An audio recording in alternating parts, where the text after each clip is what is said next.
Chers amis, bonjour. Heureux de vous retrouver après un petit moment de silence. J'espère que vous allez bien et que la situation n'a pas été trop difficile pour vous à travers tout ce que nous sommes en train de vivre aujourd'hui.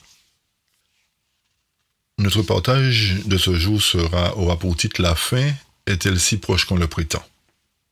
La fin est-elle si proche qu'on le prétend? C'est vrai que nous entendons parler de beaucoup de choses, de catastrophes, et certaines personnes attribuent cela à l'Apocalypse. D'autres ne sont pas conscients, ne se soucient pas de cela. Mais nous verrons, pour nous, en tant que chrétiens, est-ce que la fin est aussi proche qu'on le prétend, effectivement. Nous verrons quels sont les signes avant-coureurs qui nous permettront de savoir où nous en sommes. Mais avant toute chose, je vais vous inviter à prendre la position avec moi pour la prière, pour invoquer la présence de notre Dieu. Éternel Dieu d'amour, de bonté, de fidélité, merci pour cette opportunité que tu nous donnes de nous rencontrer. Merci pour le privilège que tu nous accordes d'être en vie. Il y a beaucoup de ceux qui sont descendus dans la tombe à travers ce virus. Mais nous te rendons gloire, Seigneur, car tu nous as promis que tous ceux qui nous sont chers et qui sont morts en toi, Seigneur, se réveilleront bientôt. Seigneur, je te prie de bénir les vivants, de bénir ceux qui sont là, afin que nous puissions prendre conscience que le temps ne nous appartient pas et que nous devons rester vigilants, éveillés et nous confier totalement en toi. Que tu puisses nous assister, nous diriger, nous bénir. Bénis tous ceux qui vont écouter ces partages. Que tu puisses les oindre de ton esprit. Et que chaque jour qui passe, nous puissions d'un commun accord marcher dans la vérité. Accomplis tes promesses envers nous. Fortifie-nous tous et bénis-nous. Je t'ai prié au nom puissant de Jésus-Christ et pour ta gloire, Seigneur. Amen. Amen. La fin est-elle si proche qu'on le prétend? Beaucoup de personnes aujourd'hui ont attribué ce qui se passe à un des fléaux de la Bible, c'est-à-dire cette crise de coronavirus. Une autre catégorie a dit que le vaccin était la marque de la bête. Beaucoup ont dit un petit peu tout et n'importe quoi. Et une autre catégorie a attribué que non seulement le virus, mais les événements qui sont en train de se passer autour du virus sont des événements qui marquent le temps de la fin. Pour nous chrétiens, que veulent dire ces choses? Avons-nous le droit de nous inquiéter ou de relativiser? Comment, en tant que chrétiens, considérons-nous cela? Pour développer notre sujet, je vais vous inviter à lire avec moi Matthieu 24, versets 6 à 10 premièrement. Le texte nous dit « Vous entendrez parler de guerre et de bruit de guerre. Gardez-vous d'être troublés, car il faut que ces choses arrivent, mais ce ne sera pas encore la fin. Une nation s'élèvera contre une nation et un royaume contre un royaume, et il y aura en divers lieux des famines et des tremblements de terre. Tout cela ne sera que le commencement des douleurs. » Chers amis, à travers Matthieu, l'Éternel est en train de nous montrer que ce qui se passe sur la terre avait été déjà prévu. Les guerres et les bruits de guerre que nous entendons sont des signes avant-coureurs que la fin est proche. Mais le texte nous dit de nous garder d'être troublés. Mais notez bien que ce ne sera pas encore la fin. Ce sont des signes avant-coureurs qui nous montrent que la fin est proche. Il est vrai que cela fait des siècles que cette parole a été écrite. Aujourd'hui, plus que jamais, nous devons considérer ces points importants. Le texte nous dit aussi qu'il y aura des famines et des tremblements de terre. Nous vivons déjà des tremblements de terre. La famine, on a tendance à ne plus parler de famine aujourd'hui. Mais est-ce que cela veut dire qu'il n'y aura pas de famine? La Bible nous dit qu'il y aura des famines en divers lieux. Et l'Éternel nous signale à travers Matthieu que tout cela ne sera que le commencement des douleurs. Cela sous-entend, chers amis, que lorsque nous voyons ces signes se manifester, nous devons prendre conscience que cela n'est qu'un début, que des choses plus graves nous attendent. Des situations plus difficiles vont arriver. Nous voyons déjà en divers lieux, effectivement, ne serait-ce que qu'en Afghanistan, ce qui se passe, où des hommes ont pris le contrôle d'une ville, totalement. Je me pose la question, où ils ont pris les armes? Comment ont-ils fait pour avoir toutes ces armes avec lesquelles ils combattent les nations? Je vous laisse réfléchir sur ça. Pour qu'il y ait une guerre, il faut qu'il y ait de l'argent, chers amis. Pour qu'il y ait une guerre, il faut qu'il y ait de l'argent, il faut qu'il y ait des moyens financiers. Alors posez-vous la question, comment se fait-il que ces gens ont pu prendre le pouvoir, ont pu avoir autant d'armes, ont pu arriver à envahir un pays, au point que la population est en désarroi aujourd'hui? Ça, c'est déjà un point. Les autres points que nous connaissons, et nous allons revenir sur le point concernant ce qui se passe là avec les Afghans dans un autre sujet. Luc nous signale aussi un point important dans Luc 21, verset 11. Luc nous dit aussi qu'il y aura de grands tremblements de terre en divers endroits et des famines et des épidémies. Matthieu nous parle de tremblements de terre et de famines. Luc ajoute des épidémies. Et Luc aussi nous dit qu'il y aura des phénomènes épouvantables et de grands signes venant du ciel. Alors nous voyons que Matthieu et Luc s'accordent entre eux. Et Luc particulièrement nous annonce des faits supplémentaires, des événements supplémentaires, c'est-à-dire des épidémies. Chers amis, nous ne sommes pas dans une épidémie aujourd'hui. N'y a-t-il pas de phénomènes épouvantables qui surgissent aujourd'hui? N'y a-t-il pas de grands signes venant du ciel? Des chutes de météorites? Des gens qui voient dans le ciel des yeux qui les regardent? Ne sommes-nous pas à l'orée de choses épouvantables, de phénomènes épouvantables qui doivent se produire sur la terre? Nous avons pour la plupart vécu des feux de forêt intenses, des incendies qui ont détruit des hectares de forêt, des incendies qui ont détruit les habitations, des individus qui ont perdu leur vie lors de ces incendies, des tremblements de terre qui ont fait beaucoup de dégâts, des inondations que personne n'attendait dans des lieux où on n'espérait pas avoir d'inondations. Beaucoup de vies ont été perdues à travers ces phénomènes. Il est vrai que nous attribuons toutes ces choses au réchauffement climatique. Il est vrai que l'homme a une grande responsabilité à travers cela. Mais nous, en tant que peuple de Dieu, comment voyons-nous ces choses? Le groupe d'experts du GIEC a conclu dans son rapport publié le 9 août 2021 que le climat est en train de changer partout dans le monde et plus rapidement que prévu. Et il nous dit que même en limitant le réchauffement climatique, les catastrophes naturelles devraient se multiplier. Et en témoignent les événements que j'ai cités précédemment, c'est-à-dire les incendies dévastateurs, les vagues de chaleur, les inondations. Et il nous dit, alors que le réchauffement climatique actuel n'est que de 1,1 degré Celsius par rapport à l'ère pré-industrielle, le scénario tendanciel d'un réchauffement autour de 5 degrés Celsius, voire davantage d'ici la fin du siècle, semble donc apocalyptique avec des effets dévastateurs dès 2025.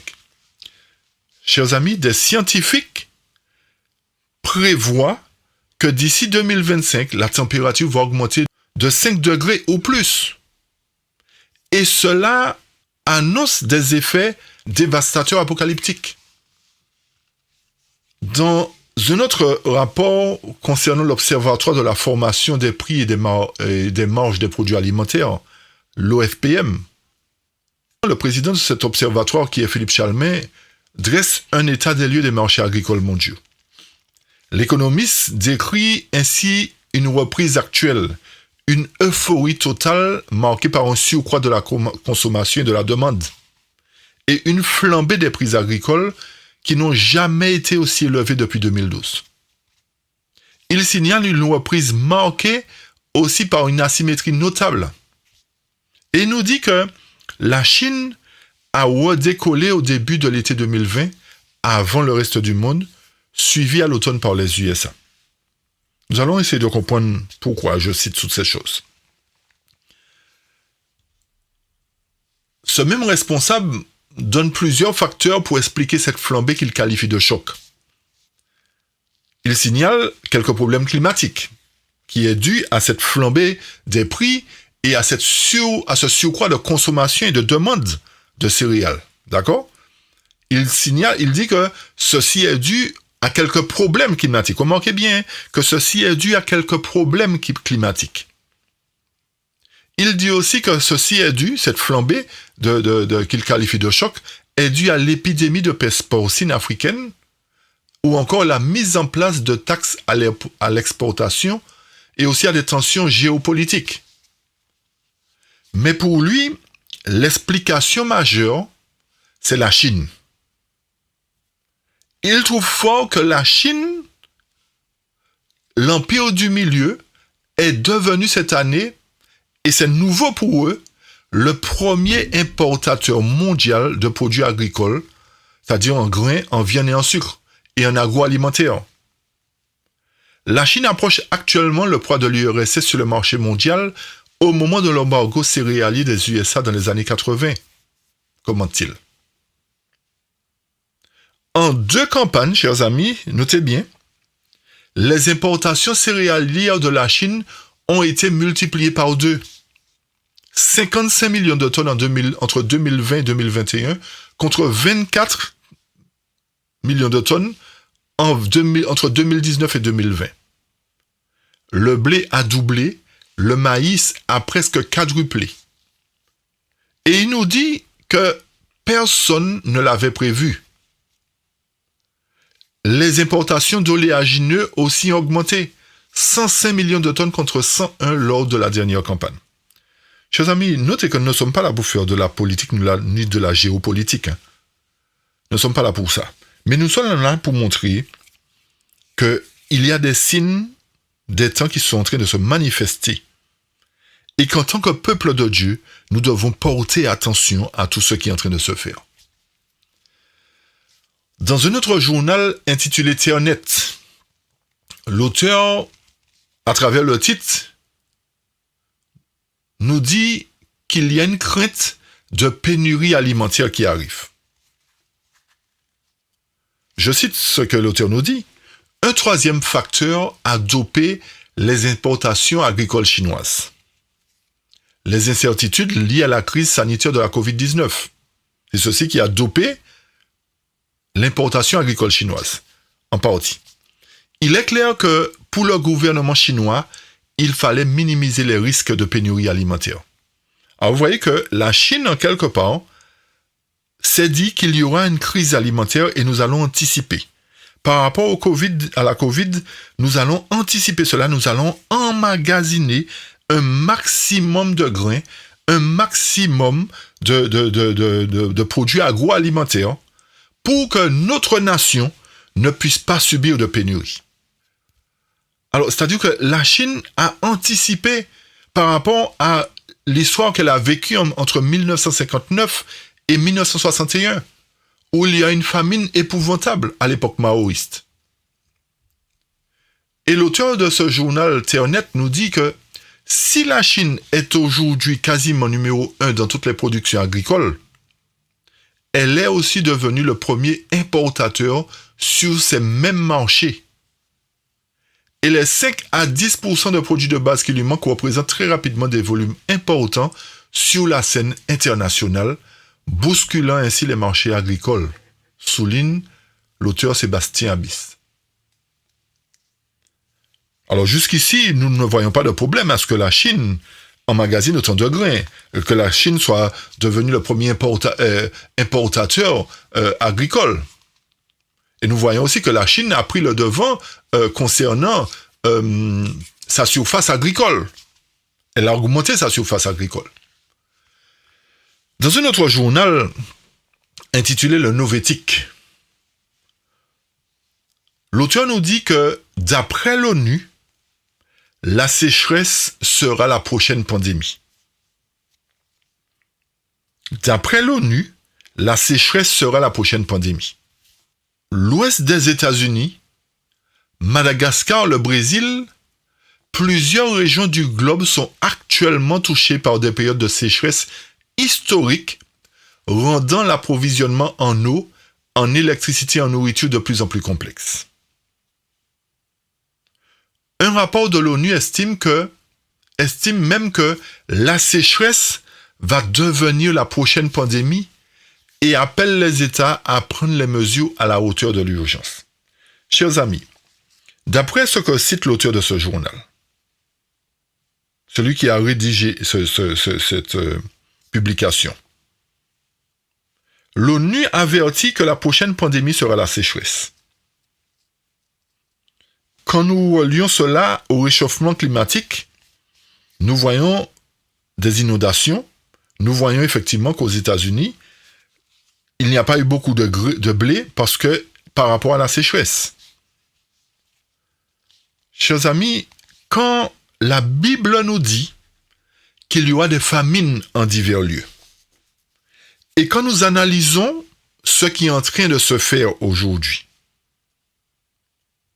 posons-nous la question, est-ce que la Bible est fiable ou pas, ou est-ce que la Bible a dit vrai à propos de ce qui va arriver?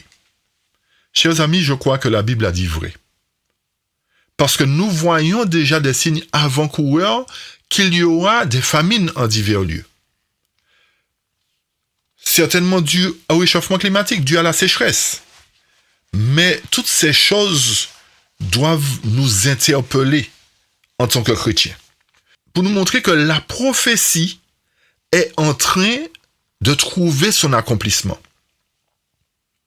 Tout ceci pour nous montrer qu'en tant que peuple de Dieu, nous devons tenir compte de la prophétie. Beaucoup de personnes aujourd'hui disent que ce n'est pas la prophétie qui va nous sauver. Ce n'est pas le fait de connaître la prophétie qui va nous sauver. Chers amis, si ce n'est pas la prophétie qui va nous sauver, mais c'est le fait de ne pas tenir compte de la prophétie qui va nous perdre. Vous avez bien compris ce que j'ai dit, chers amis? Si ce n'est pas la prophétie qui va nous sauver, c'est le fait de ne pas tenir compte de la prophétie qui va nous perdre. Certainement, vous me direz que c'est Jésus qui sauve. Je suis tout à fait d'accord avec cela. Mais comprenez bien que pour que nous soyons sauvés effectivement, il faut que nous puissions tenir compte de la parole que Dieu a mis à notre disposition. Autrement dit, la prophétie se trouve dans la parole de Dieu. Et le fait de ne pas mettre en pratique la parole de Dieu sous-entend qu'on ne peut pas être sauvé. Alors quand c'est vrai qu'on dit Jésus, c'est Jésus qui sauve, mais tout cela passe par une obéissance, une mise en pratique de la vérité, y compris la mise en pratique de la prophétie. Alors vous comprenez bien que l'un ne va pas sans l'autre, chers amis. La prophétie, notez bien, est comme un guide pour nous signaler des événements qui vont arriver sur la terre. Nous sommes en train de vivre ces événements qu'avait prédit la prophétie, chers amis. Ceci sous-entend que la situation va s'aggraver. Ne devons pas nous attendre à ce que cette pandémie que nous vivons aujourd'hui soit la dernière. La Bible nous a parlé de pandémie. La Bible nous a parlé d'épidémie, plus précisément, mais c'est la même chose.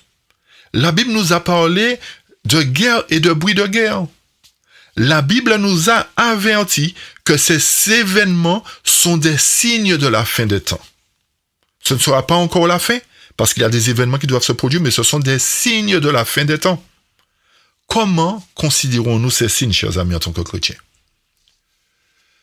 Dans l'événement des derniers jours, au paragraphe 1, la servante du Seigneur, à travers le titre de ce passage, nous signale une appréhension universelle de l'avenir. Elle nous dit ceci. Les temps actuels constituent un enjeu suprême pour toutes les âmes. Des dirigeants et des hommes d'État, des responsables qui occupent des positions de confiance et d'autorité, des penseurs, hommes et femmes de toutes classes, fixent leur attention sur les événements de notre époque. Ils observent les relations internationales, l'intensité croissante de chaque composante de l'histoire terrestre et reconnaissent qu'une situation grave et décisive est sur le point de déclencher une crise prodigieuse. Chers amis, les hommes d'État, les dirigeants, les penseurs sont en train de constater qu'il y a une situation grave et décisive qui est sur le point de déclencher une crise prodigieuse. Nous qui sommes chrétiens, resterons-nous indifférents à travers ce qui est en train de se passer?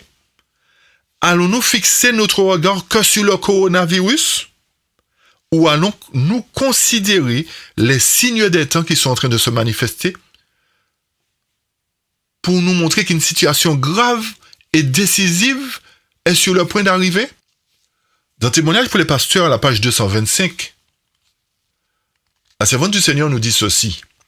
Nous entendons maintenant parler de tremblements de terre dans divers lieux, des incendies, des tempêtes, des désastres sur terre et sur mer, des contaminations de famine. Quelle influence, chers amis, ces signes ont-ils sur vous? La servante du Seigneur nous dit quelle influence ces signes ont-ils sur vous? Et remarquez qu'elle a écrit ça depuis des années. Ça fait des années qu'elle a écrit cela. Et nous sommes en train de vivre tous ces événements aujourd'hui. Et l'année 2021 a été une année spéciale. Elle nous dit que ceci n'est que le début de ce qui doit arriver. N'avons pas à avoir peur de ce qui va arriver bientôt, mais nous devons nous confier en l'Éternel plus que jamais. Mettre notre confiance absolue en l'Éternel. Et je reviens vers la question. Quelle influence ces signes ont-ils sur vous, chers amis? Si cela n'est que le début de ce qui doit arriver. Dans Prophète Héroï, à la page 408, le texte nous dit « Les prophéties que le grand Je suis a données dans sa parole sont autant d'anneaux de la chaîne des événements qui relient l'éternité dans le passé à l'éternité dans l'avenir. C'est par elles que nous savons où nous en sommes aujourd'hui et ce que nous devons attendre des temps à venir, chers amis. Les prophéties sont quoi? Sont autant d'anneaux de la chaîne des événements qui relient l'éternité dans le passé à l'éternité dans l'avenir. Et c'est par ces prophéties que nous savons où nous en sommes et où nous allons, chers amis. C'est pour cette raison qu'il est important de considérer les prophéties. Le texte continue et nous dit « Tout ce que les prophéties ont prédit comme devant arriver jusqu'à nos jours a été consigné dans les pages de l'histoire. Et on peut en être assuré que tout ce qui doit se produire s'accomplira au moment voulu. » Chers amis, croyez-vous que les prophéties sont fiables? Croyez-vous que les prophéties qui ont été écrites dans la Bible et dans l'esprit de prophétie sont fiables? Moi, je le crois. Il y a déjà des manifestations qui sont en train de se faire. Et l'histoire nous montre que les prophéties sont fiables, chers amis. Et l'avenir va nous prouver, le présent nous le prouve déjà, et l'avenir encore va nous le prouver.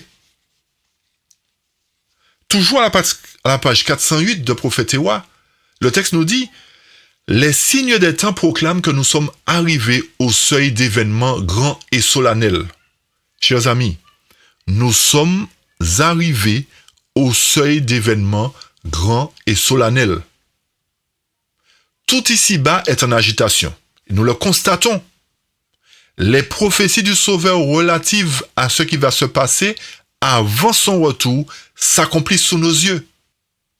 Chers amis, la fin est-elle plus proche que qu'on le prétend? Je dirais oui. La fin est très proche. Et très très proche, chers amis. Ces signes qui sont en train de se faire nous montrent que le Sauveur va revenir, que Jésus est sur le point de revenir. Mais avant de revenir, il veut nous alerter. Il veut que nous prenions conscience qu'il nous faut une préparation, qu'il nous faut un changement dans notre vie, qu'il faut que nous dépendions de lui et non des hommes.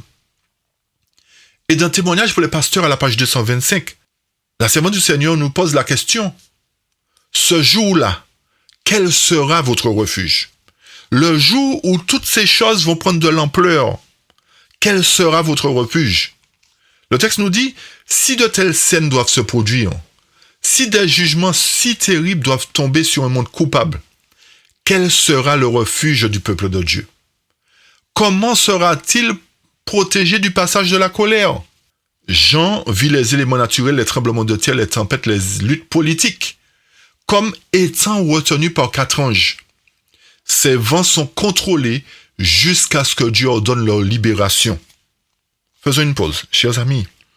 Aujourd'hui, les événements qui sont en train de se passer nous montrent simplement que lorsque les vents seront lâchés, les choses seront encore plus terribles. Aujourd'hui, les vents sont encore retenus. Pourquoi je dis que les vents sont encore retenus? Pourquoi la parole dit que les vents sont encore retenus? C'est parce que le scellement n'est pas encore terminé. Et nous avons montré dans d'autres études à quel moment, à travers les signes de temps, pas par rapport aux dates, parce que nous ne sommes pas prophètes, chers amis, je le signale encore. C'est par rapport aux événements. La parole inspirée nous montre pendant quel événement se terminera le sceau, le scellement. Et il est important pour nous de considérer ces signes et de comprendre que l'Éternel est en train de retenir encore les vents. Il y a encore grâce, il y a encore pour nous l'opportunité de changer, de se réformer, d'avoir une attitude convenable à l'égard de Dieu. Et le texte poursuit et nous dit, c'est là que se trouve la sécurité de l'Église. C'est là que se trouve la sécurité du peuple de Dieu, c'est-à-dire que le fait que les vents soient retenus. Les anges de Dieu obéissent à son ordre de retenir les vents de la terre afin qu'ils ne soufflent pas sur elle, ni sur la mer, ni sur aucun arbre, jusqu'à ce que les serviteurs de Dieu soient scellés sur leur front. Bien-aimés, avons-nous compris que si nous ne sommes pas scellés, nous ne pourrons pas être sauvés? Avons-nous compris cela? Beaucoup aujourd'hui descendent dans la tombe par rapport à ce virus ou encore à ce vaccin. C'est vrai que nous disons que heureux dès à présent ceux qui meurent dans le Seigneur.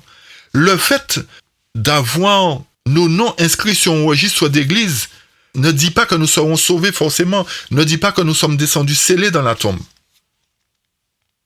Il y a aussi de ceux qui sont scellés. Je ne dis pas que tous ceux qui sont descendus ne sont pas scellés. Je ne suis pas voyant, je ne suis pas Dieu, chers amis. Mais nous devons, en notre âme et conscience, comprendre qu'il y a beaucoup qui descendent qui ne sont pas scellés. Et pourtant, ils ont accepté la foi, ils ont accepté Dieu comme leur sauveur personnel. Mais il n'y a eu aucune conversion en eux. Il n'y a aucune repentance, aucune contrition, aucune humilité. L'Éternel nous dit qu'il retient les vents encore, alors que nous voyons, comme j'ai dit, des manifestations à travers la planète. Des incendies, des inondations, des tremblements de terre. Ceci, nous dit la Bible, ce n'est que le commencement des douleurs. Alors imaginez lorsque les vents seront lâchés. Quel sera l'état de la terre? Nous revenons dans Prophète et Roi, à la page 408-409. Le texte nous dit, notre époque offre un intérêt capital pour nous tous. Gouverneurs, hommes d'État, tous ceux qui occupent des postes de confiance, tous ceux qui réfléchissent ont l'attention fixée sur les événements qui se déroulent autour de nous. Ces gens-là, nous dit la parole, suivent avec intérêt les rapports qui existent entre les nations. Ils notent la tension qui s'exerce sur les éléments terrestres. Quand nous parlons du GIEC, ces hommes-là sont en train de noter la tension qui s'exerce sur les éléments terrestres.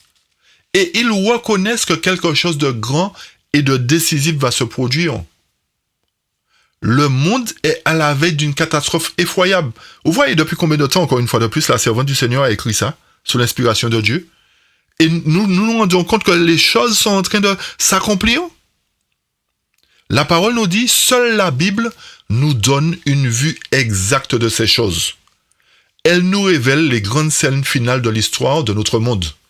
Nous parle d'événements qui projettent déjà leur ombre lugubre ici-bas. Nous fait entendre le bruit qui annonce leur approche. Bruit qui fait trembler la terre et met les hommes dans un état où ils rendent l'âme de frayeur. Chers amis, l'Éternel nous avertit. Allons-nous passer outre les avertissements? Allons-nous laisser le monde nous montrer ce qui va arriver? Ou allons-nous prendre en considération la parole de Dieu et être de véritables lumières pour le monde? Dans la tragédie des siècles, à la page 682 au chapitre 39, il nous est dit ceci. Le peuple de Dieu ne sera pas à l'abri de la souffrance. Mais bien que persécuté et angoissé, dénué de tout et privé d'aliments, il ne sera pas abandonné.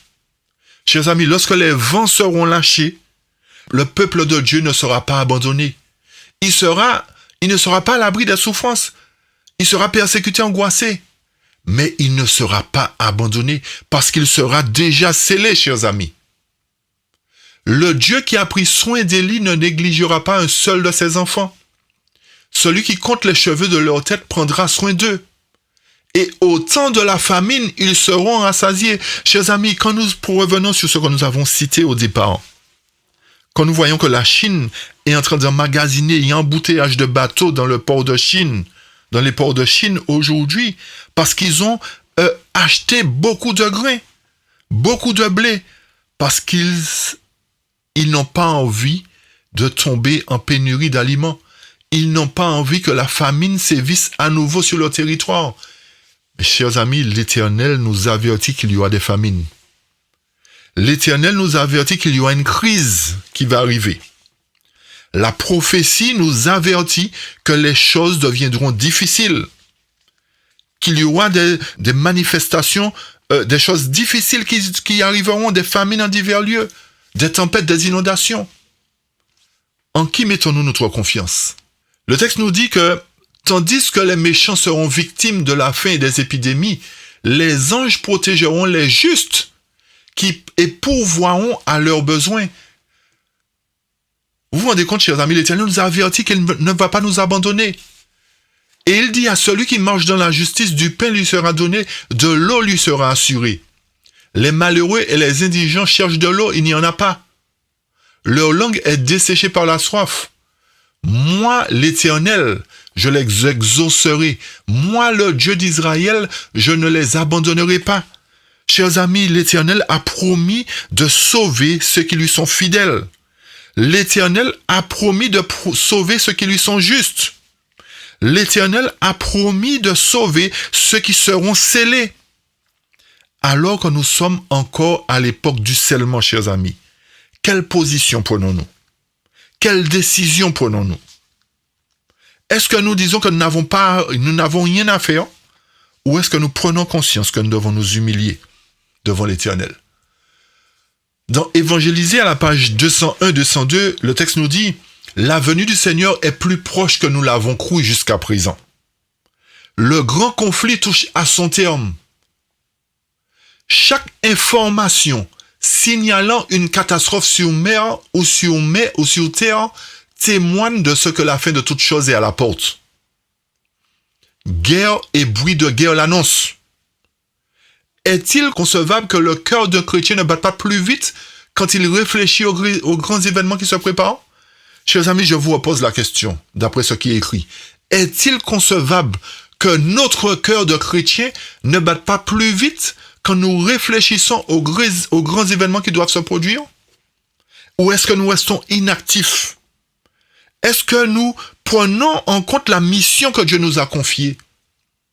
Le texte poursuit et nous dit, le Seigneur vient. Nous entendons les pas d'un Dieu qui s'approche et s'apprête à punir le monde pour ses iniquités. Notre tâche consiste à lui préparer le chemin en avertissant le peuple de ce grand jour. Chers amis, notre mission, c'est d'avertir le monde qu'il y a quelque chose qui va arriver et que Jésus doit bientôt venir rendre sa rétribution à tout un chacun. Dans le premier écrit à la page 36, le texte nous dit l'épreuve de notre foi. En ce temps d'épreuve, chers amis, en ce temps d'épreuve, nous avons besoin de nous encourager et de nous réconforter les uns les autres. Les tentations de Satan sont plus grandes que jamais, car il sait que son temps est court et que bientôt chaque cas sera décidé ou pour la vie ou pour la mort. Ce n'est donc pas le moment de sombrer dans le découragement et dans l'épreuve, chers amis. C'est ce que nous dit le texte. Nous devons triompher de toutes nos afflictions. Ne restons pas nous accabler sur le coronavirus, mais préparons-nous, soyons prêts. Je reprends, nous devons triompher de toutes nos afflictions et nous confier entièrement au puissant Dieu de Jacob. Le Seigneur m'a montré que sa grâce est suffisante dans toutes nos épreuves. Et bien que celle-ci soit plus grande que jamais, si nous manifestons une confiance absolue en Dieu, nous pourrons par sa grâce en sortir victorieux. Chers amis, si nous manifestons une confiance absolue en Dieu, nous pourrons par sa grâce en sortir victorieux. Le croyez-vous, chers amis? Le croyez-vous? Dans l'événement des derniers jours concernant les 32 troubles qui sont proches, au paragraphe 3, la parole nous dit ceci. Le temps de trouble qui doit s'amplifier jusqu'à la fin est très proche. Nous n'avons pas une minute à perdre. Nous n'avons pas une minute à perdre. Le monde est agité par un esprit belliqueux. Les prophéties du 11e chapitre de Daniel ont presque atteint leur accomplissement final. Chers amis, il y a une époque de détresse qui va venir bientôt. Et le texte nous dit que les prophéties du 11e chapitre ont presque atteint leur accomplissement final. Et quelle est la prophétie du chapitre 11 de Daniel qui a presque atteint son accomplissement final? Le verset 45 nous dit « Il dressera les tentes de son palais entre les mers vers la glorieuse et sainte montagne, puis il arrivera à la fin sans que personne ne lui soit en aide. » Nous savons que ce « il-là » représente le dernier roi du Nord, qui dressera les tentes de son palais en Palestine, entre la mer et la glorieuse et sainte montagne, dans le plus beau des pays. Mais l'Éternel nous dit aussi, dans Daniel 12, verset 1, que dans ce même temps-là, en ce temps-là, dans cette même période, que Michael va se lever, chers amis. Michael va se lever, le grand chef, le défenseur des enfants de ton peuple. Ce sera une époque de détresse, c'est-à-dire que quand le verset 45 du chapitre 11 de Daniel va s'accomplir, ce sera une époque de détresse, chers amis. Alors ceci nous permet de comprendre que lorsque les vents seront lâchés, le dernier roi du Nord va implanter les tentes de son palais entre les mers et la glorieuse montagne. Et c'est aussi à ce moment-là que Michael va se lever.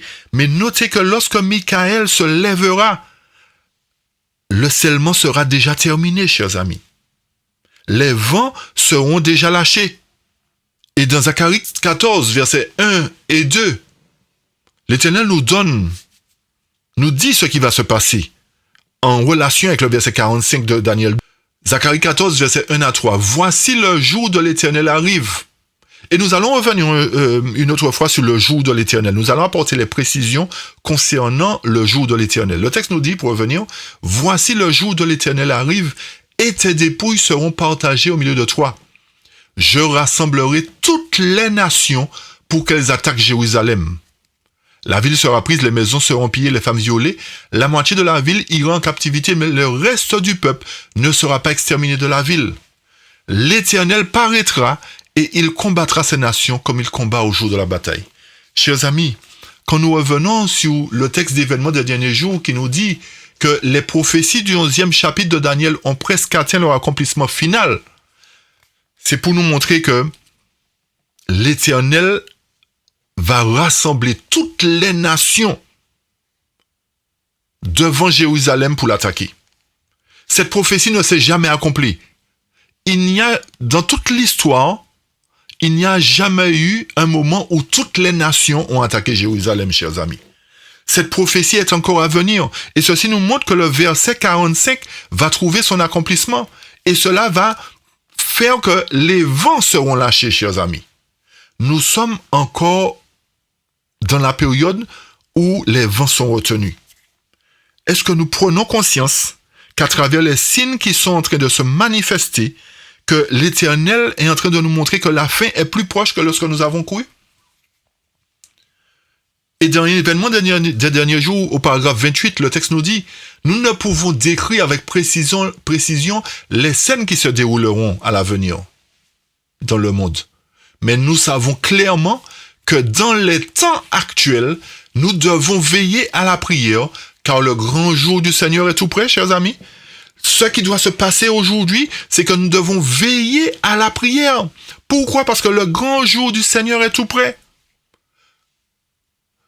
Et lorsque je reviens dans la prière que Salomon a adressée à l'Éternel lors de la dédicace du temple à Jérusalem, dans 2 Chroniques 6, le texte nous dit ceci, Salomon nous dit ceci: « Quand ton peuple d'Israël sera battu par l'ennemi pour avoir péché contre toi, s'il revient à toi et rend gloire à ton nom, s'il t'adresse des prières et des supplications dans cette maison, » Salomon demande à l'Éternel de les exaucer des cieux. Salomon demande à l'Éternel de pardonner le péché de ce peuple et ramène-le dans le pays que tu as donné à eux et à leur père. Quand le ciel sera fermé, qu'il n'y aura plus de pluie à cause de leur péché contre toi, s'ils prient dans ce lieu et rendent gloire à ton nom, et s'ils se détournent de leur péché parce que tu les auras châtiés, exauce-les des cieux. Pardonne leur péché, le péché de tes serviteurs et de ton peuple d'Israël, à qui tu enseigneras la bonne voie dans laquelle ils doivent marcher, et fais venir la pluie sur la terre que tu as donnée pour héritage à ton peuple. Chers amis, à travers 2 Chroniques 6, Salomon est en train d'intercéder auprès de Dieu pour le peuple. Salomon est en train de demander à Dieu d'exaucer les prières des âmes repentantes. Et l'Éternel, effectivement, dit que si ce peuple se détourne de ses péchés, si le peuple crie vers moi, tourne sa face vers moi, je vais les exaucer des cieux. Et toujours au verset 28, et nous poursuivons verset 28 de Chroniques 6, quand la famine, la peste, la rouille et la nielle, les sauterelles d'une espèce ou d'une autre seront dans le pays, quand l'ennemi assiégera ton peuple dans son pays, dans ses portes, quand il y aura des fléaux ou des maladies, chers amis, quelconque, si un homme, chers amis, au verset 29, si tout ton peuple d'Israël fait entendre des prières et des supplications, et que chacun reconnaisse sa plaie et sa douleur, et étende les mains vers toi, vers cette maison, vers l'Éternel. L'Éternel n'est plus dans ce sanctuaire fait de main d'homme en Palestine, mais le Seigneur est dans son temple, dans le ciel aujourd'hui. Et nous devons invoquer le nom de l'Éternel aujourd'hui, crier à lui. Nous devons faire entendre des prières et des supplications. Mais il faut que chacun de nous reconnaisse sa plaie et sa douleur. Et le verset 30 nous dit: exauce-les des cieux, du lieu de ta demeure, et pardonne. Rends à chacun selon ses voies, toi qui connais le cœur de chacun, car seul tu connais le cœur des enfants. Chers amis, à travers la prière de Salomon, l'Éternel est en train de dire à Salomon: je suis prêt à exaucer la prière du peuple. Mais il faut qu'il me supplie, il faut qu'il renonce à lui-même, il faut qu'il reconnaisse sa plaie, sa douleur, il faut qu'il y ait un véritable repentir, qu'il y ait une véritable repentance, que le peuple prenne conscience qu'il est dans une posture qui ne plaît pas à Dieu. Et nous avons beau prier, nous aurons beau prier, s'il n'y a pas de véritable humilité, l'Éternel ne pourra pas exaucer nos prières, chers amis. Et dans 2 Chroniques 7, verset 14, le texte nous dit ceci. Écoutez bien attentivement. Si mon peuple, sur qui est invoqué mon nom, s'humilie, prie et cherche ma face, Et s'il se détourne de ses mauvaises voies, je l'exaucerai des cieux. Je lui pardonnerai son péché et je guérirai son pays. Chers amis, l'Éternel est en train de nous dire, si ce peuple-là, sur qui est invoqué mon nom, s'humilie, il faut d'abord que nous puissions nous humilier, chers amis. Reconnaître que nous ne sommes rien sans l'Éternel et que l'Éternel doit prendre possession de notre être tout entier. Nous ne pouvons rien faire sans l'Éternel. Nous ne pourrons pas passer ce stade de fléau. Nous ne pourrons pas affronter cette difficulté si nous ne nous humilions pas. Il faut que l'Éternel habite pleinement en nous, que nous lui donnons le contrôle total de notre vie. Si mon peuple s'humilie, prie. Chers amis, nous devons prier plus que jamais. J'ai entendu dernièrement un homme qui ne croyait pas en Dieu témoigner qu'il est temps de prier Dieu maintenant. Un homme qui était qui faisait toutes sortes de choses. Il a reconnu, il a témoigné que c'est le moment de prier Dieu. Un incroyant qui dit qu'il est temps de prier Dieu. Chers amis, nous qui sommes croyants, est-ce que nous allons intensifier les prières? Est-ce que nous allons passer plus de temps en prière?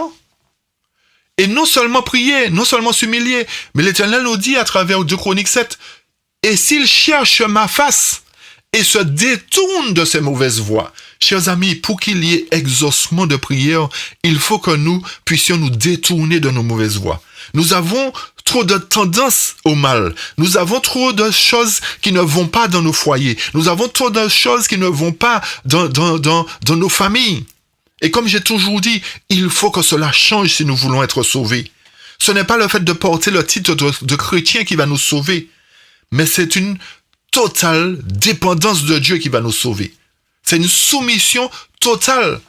Et à partir du moment où nous allons nous humilier, à partir du moment où nous allons prier, à partir du moment où nous allons chercher la face de Dieu et où nous allons nous détourner de toutes nos mauvaises voies, l'Éternel promet qu'il va nous exaucer des cieux et qu'il va nous pardonner et qu'il va guérir notre pays, chers amis. Si nous voulons que l'Éternel agisse pour nous aujourd'hui, si nous voulons que le joug de l'ennemi soit brisé aujourd'hui, si nous voulons que l'Éternel nous délivre de ce joug qui pèse sur notre épaule aujourd'hui, chers amis, humilions-nous, confessons nos fautes, demandons pardon à nos semblables, apprenons à nous détourner de nos mauvaises voies pour que la parole de l'Éternel s'accomplisse pour chacun de nous. Si nous ne faisons pas cette démarche, chers amis, laissez-moi vous dire que les prières ne seront pas exaucées. Si nous continuons à vivre comme bon nous semble, nos prières ne seront pas exaucées. Si nous ne tenons pas compte des paroles que l'Éternel nous adresse, nos prières ne seront pas exaucées. Chers amis, à la vue et à l'ouïe de ces événements, nous ne pouvons rester inactifs. L'heure est grave. L'heure est grave, chers amis. Nous devons aujourd'hui comprendre la mission que Dieu nous a confiée. Les signes de la fin sont devant nous et il nous faut un renouveau de la vie spirituelle. Il nous faut passer par une véritable conversion. Nous sommes face aujourd'hui à une situation qui nous dépasse.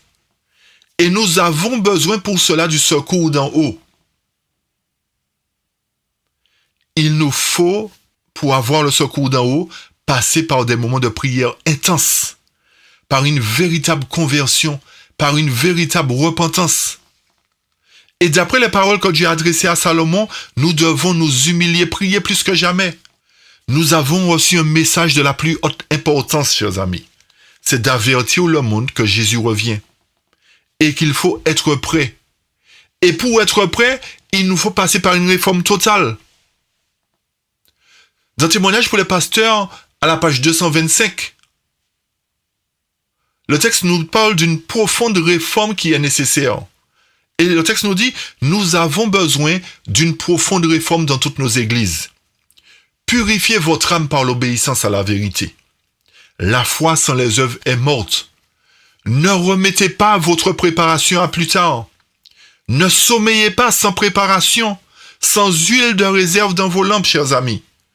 que personne ne laisse sa sécurité quant à l'éternité dépendre du hasard. Ne laissez pas cette question dans une incertitude dangereuse. Mais demandez-vous sérieusement, chers amis, demandez-vous sérieusement, est-ce que je fais partie des sauvés ou des perdus? Seul celui qui a les mains innocentes et le cœur pur se tiendra debout ce jour-là. Chers amis, si nous restons figés et insensibles, l'Éternel ne pourra pas agir pour nous. L'Éternel nous dit qu'il exaucera des cieux nos prières si nous nous humilions, si nous revenons à lui. La mission que Dieu nous a confiée aujourd'hui n'est pas de faire la promotion de quelconque vaccin, ni de laisser le monde dans l'ignorance, mais c'est de dire qu'il y a un Dieu qui écoute nos prières, qu'il y a un Dieu qui entend nos supplications, qu'il y a un Dieu qui est prêt à nous exaucer des cieux. Mais il nous demande de le chercher. Il nous demande de nous humilier. Il nous demande de reconnaître que sans lui, nous ne sommes rien. Et une fois que nous ferons cette démarche, chers amis, il nous exaucera des cieux. Nous vivons un moment solennel. Nous vivons un moment solennel. Le jugement des vivants est sur le point d'arriver.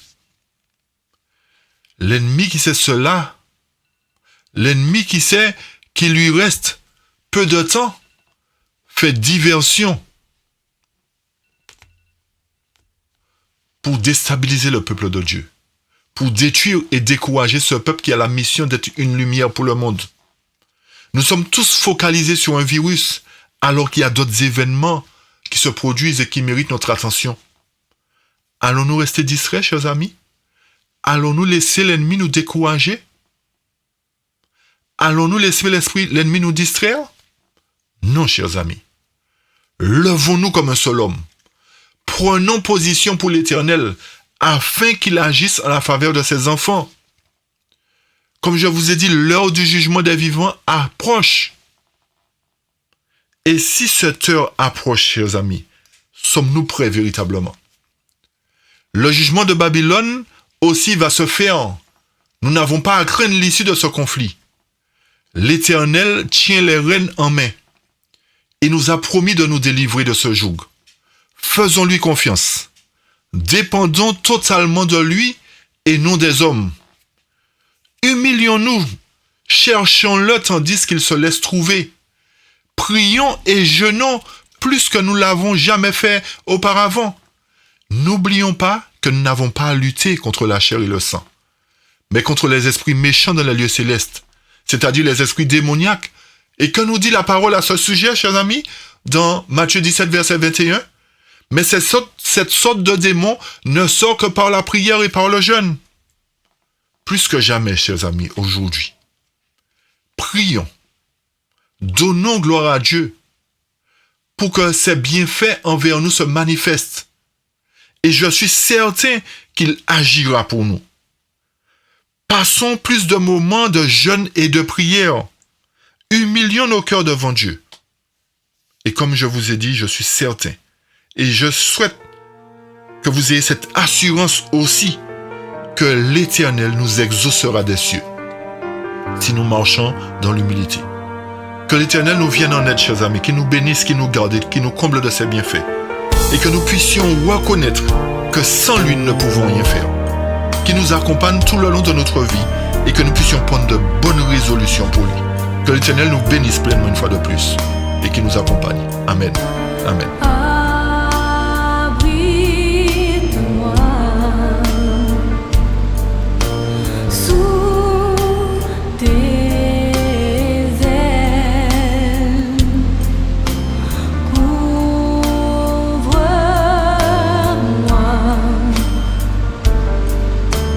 par ta main puissante.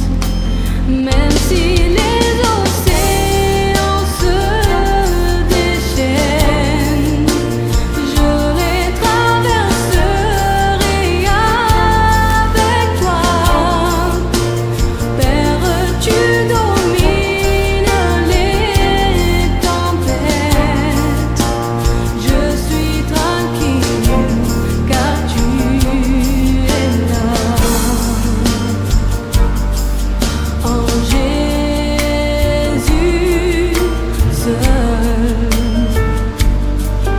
je me